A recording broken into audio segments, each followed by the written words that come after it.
নমস্কাৰ, আপোনালোকৰ মুখত খুবকে তিতা পানী আহি থাকে নেকি? আপোনালোকৰ মুখত খুবকে টেঙা পানী আহি থাকে নেকি? আৰু পেট জ্বলা-পোৰা কৰি থাকে, বুকু জ্বলা-পোৰা কৰি থাকে।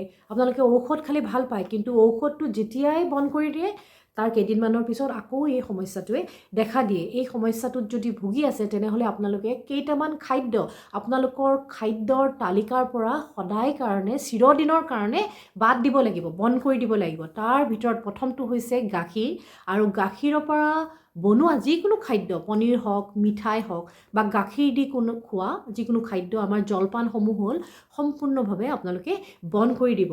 তাৰ পিছৰটো হৈছে, যদি আপোনালোকে কফি খায়, কফিটো আপোনালোকে বন্ধ কৰি দিব।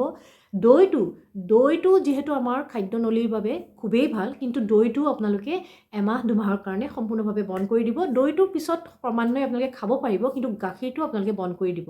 আৰু টেঙা দৈটো আপোনালোকে কেতিয়াও নাখাব। তাৰ পিছত হৈছে, আমি যিবোৰ খাদ্য তেলত ডুবাই পেলাই ফ্ৰাই কৰি খাওঁ, যেনেকৈ আমাৰ লুচি, পুৰি, চিংৰা, চিকেন ফ্ৰাই, ফিছ ফ্ৰাই, এইবোৰ খাদ্য আপোনালোকে সম্পূৰ্ণভাৱে বন্ধ কৰি দিব।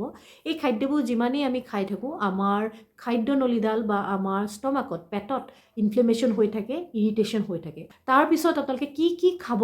প্ৰথমটো হৈছে, আপোনালোকে ৰাতিপুৱা শুই উঠিয়ে কুহুমীয়া গৰম পানী খুব ভালকৈ খাব।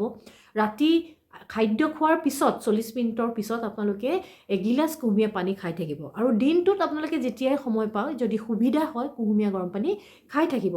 তাৰ পিছত হৈছে, আমাৰ কিছুমান খাদ্য আছে, যিবোৰ খাদ্যত কিছুমান এনেকুৱা কেমিকেল আছে, সেই কেমিকেলবোৰে কেনেকৈ কাম কৰে, এচিডিটি হ'লে আমাক যিবোৰ ঔষধ দিয়ে, সেই ঔষধবোৰৰ নিচিনা কাম কৰে।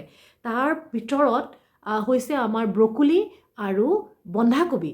কিন্তু এই ব্ৰকলি আৰু বন্ধাকবি যদি আমি বেছিকৈ ফ্ৰাই কৰি খাওঁ বা বেছিকৈ বইল কৰি খাওঁ, ইয়াত যিটো সেই ঔষধি গুণ থকা কেমিকেল আছে, যিটো নাম হৈছে ছালফৰেফেন, এই ছালফৰেফেনখিনি ধ্বংস হৈ যায়। গতিকে ব্ৰকলি বা বন্ধাকবি যদি খায়, আপোনালোকে জুচ বনাই খাব পাৰে, বা আপোনালোকে বইল কৰিলে 2 বা 3 মিনিট, তাতকৈ বেছি আপোনালোকে বইল কৰি নাখাব। আপোনালোকে ষ্টিম কৰিও খাব পাৰে। এটা চৰিয়াত ভালকৈ পানী গৰম কৰি তাৰ ওপৰত এখন চালনী দিব। চালনীখনৰ ওপৰত আপোনালোকে বন্ধাকবি আৰু এই ব্ৰকলি যে আছে, এই ব্ৰকলিখিনি 2 মিনিটমান গৰম হ'ব দিব ভাপত। সেই আধা কেঁচাকৈ আপোনালোকে খাব, তেতিয়া আপোনালোকে যথেষ্ট পৰিমাণে ছালফৰেফেন পায়। চবতকৈ বেছি যদি ছালফৰেফেনৰ পৰিমাণ আছে, সেইটো হৈছে ব্ৰকলি স্প্ৰাউট। ব্ৰকলিৰ গুটি আনি আপোনালোকে যদি তাত গজালি উলিয়াব দিয়ে, সেই গজালিখিনি আপুনি খায়, তেতিয়া তাত চবতকৈ বেছি ছালফৰেফেন পোৱা যায়।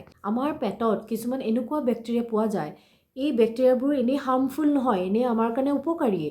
কিন্তু এই বেক্টেৰিয়াবোৰৰ পৰিমাণ যদি বাঢ়ি যায়, তেতিয়া কি হয়, এই বেক্টেৰিয়াবোৰেও এই হাৰ্টবাৰ্ণ যে হয়, বুকু জ্বলা-পোৰা কৰা, মুখত টেঙা পানী অহা আৰু আলচাৰলৈকে এই বেক্টেৰিয়াটোৱে কৰিব পাৰে। আৰু এই বেক্টেৰিয়াটোৰ পৰিমাণ বাঢ়িছে নেকি, সেইটো চাবৰ কাৰণে আমি এণ্ডস্কপি কৰিব লাগে। এণ্ডস্কপি কৰাৰ পিছত ডক্টৰে নৰ্মেলি খুব ষ্ট্ৰং 2টা এণ্টিবায়'টিক দিয়ে, তাৰ লগতে প্ৰটন পাম্প ইনহিবিটৰ দিয়ে। কিন্তু এই দৰৱখিনি খাই থাকোঁতেও যদি আপোনালোকে সেই খাদ্য যে মই ক'লোঁ, সেই খাদ্যখিনি বন্ধ নকৰে বা সেই খাদ্যবোৰ খাই থাকে, তেতিয়া কি হয়, এই দৰৱখিনিৰ যিটো কোৰ্চ ডক্টৰে দিয়ে, এই কোৰ্চটো শেষ হোৱাৰ লগে লগে আকৌ এই প্ৰব্লেমটোৱে দেখা দিয়ে। গতিকে মই যিকেইটা খাদ্য ক'লোঁ, সেই খাদ্যকেইটা আপোনালোকে বন্ধ কৰি চাওকচোন, আৰু যিকেইটা খাবলৈ কৰোঁ, সেই খাদ্যকেইটা আপোনালোকে এটলিষ্ট 15 দিনমান খাই চাওক। আপোনালোকে চাব কিবা চেঞ্জ বা ডিফাৰেঞ্চ আপোনালোকে পাইছেনে নাই। আশা কৰোঁ মোৰ ভিডিঅ'টো চাই আপোনালোকে উপকৃত হ'ব, আৰু ভিডিঅ'টো চোৱাৰ বাবে অশেষ ধন্যবাদ জ্ঞাপন কৰিছোঁ। নমস্কাৰ।